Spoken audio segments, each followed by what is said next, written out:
I've thought about making video essays for a while now, but Look Back finally gave me the push to start. Look Back is rightly praised as one of the best works of our time. A true work of art, showcasing mastery of not only animation and storytelling, but also the use of sound, music, and even silence. In my opinion, it is the definition of the Gesamtkunstwerk, after Wilhelm Richard Wagner and German philosopher Karl Friedrich Eusebius Trandorff.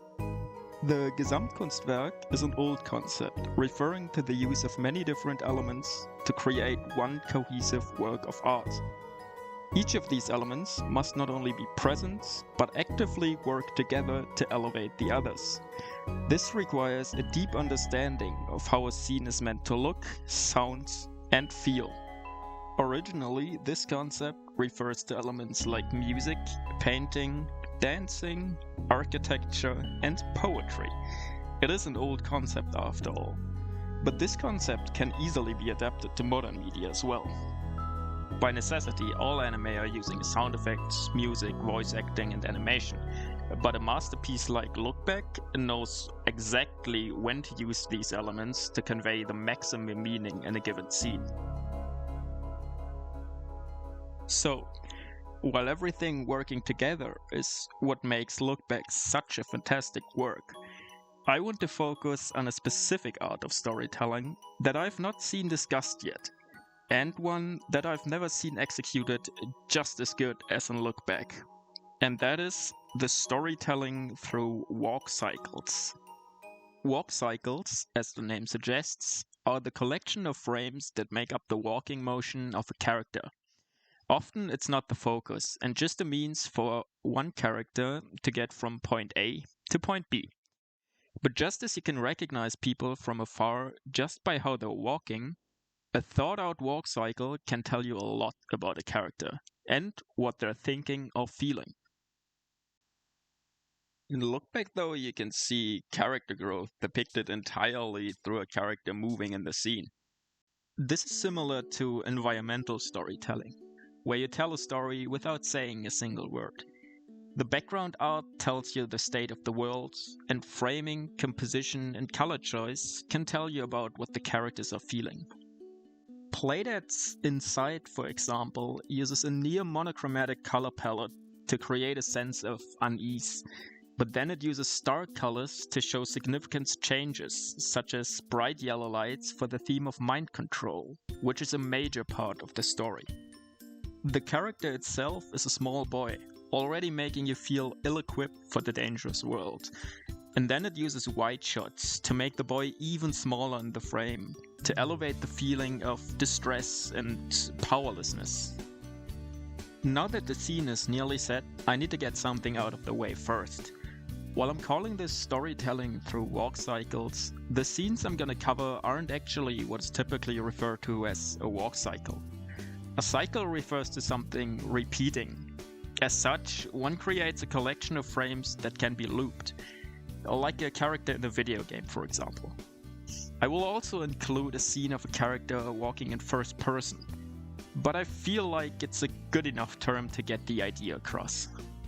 Now, let's finally start with the first scene. Ayumu Fujino, up until now, had thought of herself as a talented mangaka far better at drawing than anyone else in her school. One day, after reading a manga made by Kiyotaka, an underclassman whose talent in Fujino's eyes far exceeds her own, reality comes crashing down on her. The scene starts with a wide shot of the landscape, Fujino depicted only as a tiny figure at the side of the frame, showing how small, even insignificant, she feels in this moment. Her arms are static, with hands gripping her back. Normally, when you think about walking, the arms are swinging. This restriction in movement emphasizes how she's retreated into herself. Once we zoom in, we can see that even more clearly. And we can also see a slight shake from left to right, almost mimicking the shaking of your head when in denial of something you just cannot believe. She stands still for a moment, trying to rationalize what is happening, before gripping her back so tightly she begins to tremble. Her body tenses up, eyes closed, hands balled into fists. Biting down heavily, she falls into an aggressive sprint. Smear frames accentuate the violent movement even further. It tells us that she's gone past the sadness, past the denial, and past the rationalization. It's been replaced with outrage in part, but also a new determination. Her conceited stance, in part, was caused by the fact that she's always been told she was the most talented. She was somewhat arrogantly resting upon that. Now, she's found a new drive to expand her skill. The next scene I want to look at is about Fujino taking the graduation diploma to Kiyotaka. When first she enters, it's a rigid, slow walk, which signifies some hesitance. This is expected though, since she's entering a home without explicitly being let in. As she sees the many sketchbooks of Kiyotaka lining the hallway, her walk becomes a little more calculated, as she's seeing a part of herself that she had discarded. She walks with a downcast look in her eyes. We can see she tries to play it down, but this means something to her. This becomes especially apparent when she stops in the middle of a step. Usually, when you stop walking, you set both feet firmly onto the ground. But here we can see she is so shocked to face that which she had lost that her entire being just freezes. She returns to her old self, if only a little, and draws a not so flattering manga strip about the person on the other side of the door. Once the hand of fate makes a strip slip under the door, Fujino flees the scene of the crime. Now, I might be overanalyzing this, but the way she lifts up her bag, places one foot in front of the other instead of next to each other, made me think that she's terrified, but also wants to prevent damaging the sketchbooks. Although, to be fair, this could also just be the way you run when there isn't a lot of space and you try to avoid stumbling. I think I choose that it's a bit of both. When she's around the corner, she slides a little on the wood. I don't really have anything to say about it except that it's a very nice attention to detail. And all the little details make this work such an impressive piece of animation. Fujino walking away from the house, though, says a lot about her in that moment. She's walking with outstretched arms and hands, swinging them deliberately.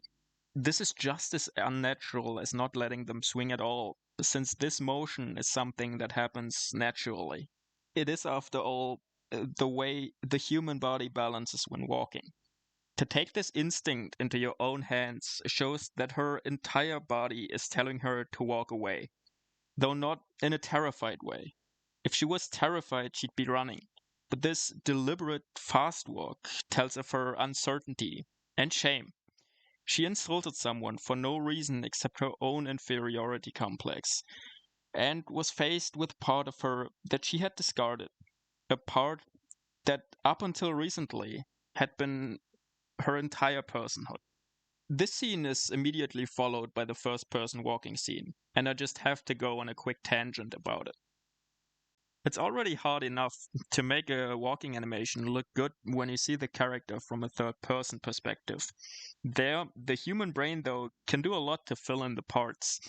You can even just show the upper body moving up and down while the background moves and the brain does the rest. But in first person, there's only perspective and camera movement to convey the feeling of motion. To make that motion feel like walking while keeping the perspective correct is incredibly difficult in 2D. Since it mimics the way we're perceiving the world around us from the moment we open our eyes for the first time, we're pretty good at unconsciously recognizing inconsistency in a scene like this. But to get back to analyzing the walk itself, this one is raw. It's frantic, desperate even. And as we pull back to third person, we can see her stumbling, almost falling through the door. This characterizes Kiyotaka as determined, but also very insecure, and a little awkward. And while it's not necessarily part of the run itself, I have to remark on how she runs through the darkness that is her home, her self-made prison, isolated from the rest of the world. She runs after Fujino, which is not only a theme throughout the entire movie, But it is that running after her that, for the first time, lets her reach the light. But yes, this determined but awkward run describes the character so well. It is a similar thing that Bochi the Rock did so well, which is depicting an introverted character. It's not that Kiyomoto wants to be isolated, but she's afraid. It takes all her might just to run after this person who she admires. And just after this, there's a scene that only takes a second. It's not so much a walk, even, just a few steps. In this conversation, Kiyomoto is noticeably frightened. She stutters and trembles as she asks for an autograph.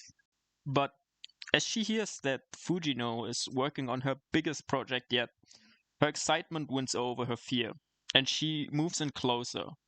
The animation uses one of the core principles of animation here, to a degree where it becomes extremely noticeable.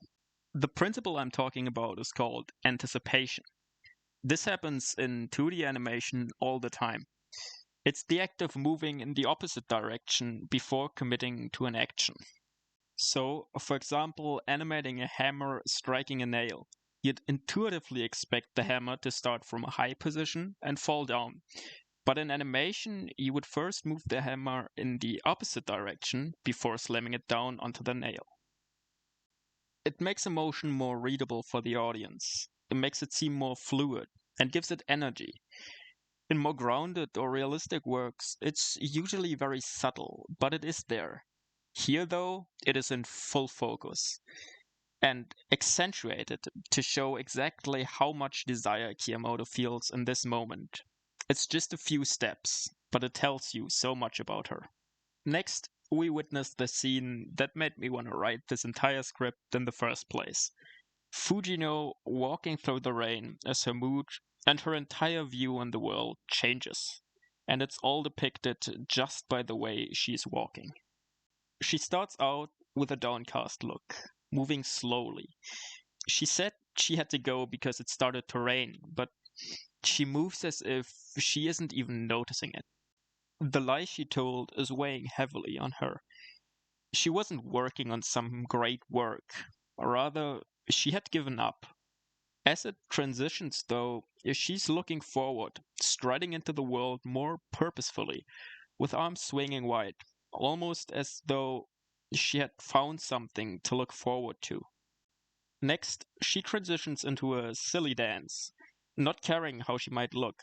This gave me the feeling that she kind of thinks of herself in this way. She acted silly, childish even, and mean, and she's chiding herself for this. We get some closer shots showing smear frames again. They accentuate the bounciness of the dance and the energy she's putting in. She's beginning to vent her emotions here, trying to let go of everything that is bothering her. This venting of emotion becomes even clearer when we see her from the front. Her eyes are closed shut, hands balled into fists, and the corners of her mouth are turned down. This has a similar energy to beating on a punching bag in frustration. She's even bending down and slapping the water that had puddled under her feet, or jumping into puddles purposefully and with determined force. Her dance comes to an end, and with the beginnings of a smile, she starts into a run. Again, not because it's raining and she wants to get to where it's dry, but because she has found what she had lost. There was a reason, no, a need to draw again. As she runs home, and not even stopping to dry herself or change into new clothes, she began to draw again. This marks a great change in her character. First, she drew because she assumed she was just talented, and she enjoyed the way the others fawned over her. Then she drew as an act of defiance, not wanting to accept that someone younger than her could be better than her. But now, she only wanted to tell the story that was lurking in the back of her mind in the best way she knew how. The reason the lie came so easily to her was because it was based on a truth. She had this story in her head. She hadn't actively been working on it. But even though she had consciously given up, there was a part of her that all this time had still been dreaming about creating manga. And this part was finally fully in control, and she could immerse herself in it completely. Skipping scenes that depict Kiyomoto and Fujino working together on this project, we arrive at a scene where the two mangaka walk towards the building where they present their first draft for the competition. This is the first time we see a walk that will become a staple in the movie. Fujino running and dragging Kiyomoto behind her. Next, we see our protagonist trudging through a snowstorm in the dark of night. We once again get a visual of Fujino dragging Kiyomoto. But even though she's getting help here, there's an unmistakable air of determination to the both of them. They could not wait for the next day to see if their dream came true. It just goes to show how truly dedicated those two are. Next, we see Fujino once again dragging Kiyomoto behind her as they enjoy the fruits of their labor. Running through the streets, this time though, Fujino is looking back at her friend, helping her overcome her fear. Both characters are showing true joy and excitement, and while Kiyomoto is obviously still overwhelmed, being faced by this bright outside world, which is shown by the way she's looking down at the floor, she also has a wide grin on her face. Once again, this perfectly characterizes her character. She's afraid to face people and had retreated into her own world, but she did crave this. Humans, by nature, are creatures that need each other. An introvert is no different, though they might need a helping hand to push them. Once she's given the opportunity, she cannot help but feel overjoyed. And as the day comes to a close, we can see a beautiful transformation in Kiyomoto. In a genius choice of production, we see the same scene again. The background and foreground characters are the same. You can see the father holding the little girl and the woman with the umbrella in the back. Though this time, Fujino doesn't look back to help Kiyomoto. She doesn't need it anymore. Throughout the day, she evolved into a person that can face the world head on, looking forward into the world, just like her role model and friend. As we move forward in the story, there's a striking image of them running through the shallow part of an ocean. And this time, finally, they're moving side by side. This is only short-lived though, as in the next scene we can see Kiyomoto not only being dragged along, but her hands slipping from Fujino's as she's falling behind. This shows us character growth isn't a linear thing. There are ups and downs. In the earlier scenes leading up to the one in the ocean, we witnessed Kiyomoto breaking out of her cocoon for the first time. This has led to exhilaration and a feeling of maybe being able to catch up to the one she adores. But as the adrenaline of those first weeks begins to fade, she returns to her feelings of insecurity. She isn't falling completely back to the way she was, of course. She is still outside, looking out into the world. But her strength is lessening. Now, with only a single finger, she's barely holding on to Fujino's hands. She feels unable to keep up with Fujino, not only when it comes to running, but rather this extrapolates to her art as well. This stems from a common thing among artists called the imposter syndrome. You begin to think that you've cheated your way towards everything you created, that you're just not good enough compared to all the amazing other artists out there. It's an irrational thing, especially knowing that most artists feel the same way. But the thing about those feelings that get us down is that logic just doesn't come into it. We can see the continuation of this theme framed in the next scene set in a library years later. As Kiyomoto is looking at background art, Fujino is purposefully striding away. This isn't to say that Fujino is making the active decision to leave Kiyomoto behind. More, it's a metaphor for what is going on in Kiyomoto's mind. Notice that Kiyomoto is still standing in the dark, while Fujino is standing in the light and leaving the frame in the direction the light is coming from. In Kiyomoto's mind, Fujino is the shining beacon and a true genius of her field, while she thinks of herself as holding her back. A divide between those two becomes apparent, and the sad thing is that it's mostly in Kiyomoto's mind, as Fujino always admired her art. Remembering back, it was the sheer beauty of Kiyomoto's art that made Fujino quit in the first place. This divide is further explored in the next scene, as Fujino is no longer dragging Kiyomoto behind her. The distance between them widens, and Kiyomoto falls farther and farther behind. This culminates in them arguing over Kiyomoto wanting to go to art school to improve her art. I'll gloss over this confrontation since it's so well made that going into detail should be its own video. I want to focus on the fact that these walking scenes, since they enjoyed the ocean side by side, inevitably pointed towards this outcome. And actually, I'll stop here. I'm not able to glean much more about the story just from the walking scenes, but that's fine. My point was never to explain the entire plot of this movie with just the walking scenes. No. In fact, I started out calling the movie a Gesamtkunstwerk, and I feel from now on other methods are more expressive. For me, I just wanted to highlight a fascinating art of storytelling that enthralled me entirely, and one that I've never seen executed so well. I've watched a few anime, movies, and shows alike that I would call masterpieces, but this is the first time I could see so much story and so much expression just from the way the characters are walking and running in the scene. If you enjoyed my first video essay, you know what to do. Liking, subscribing, that bell I don't fully understand. But yeah, have a good one.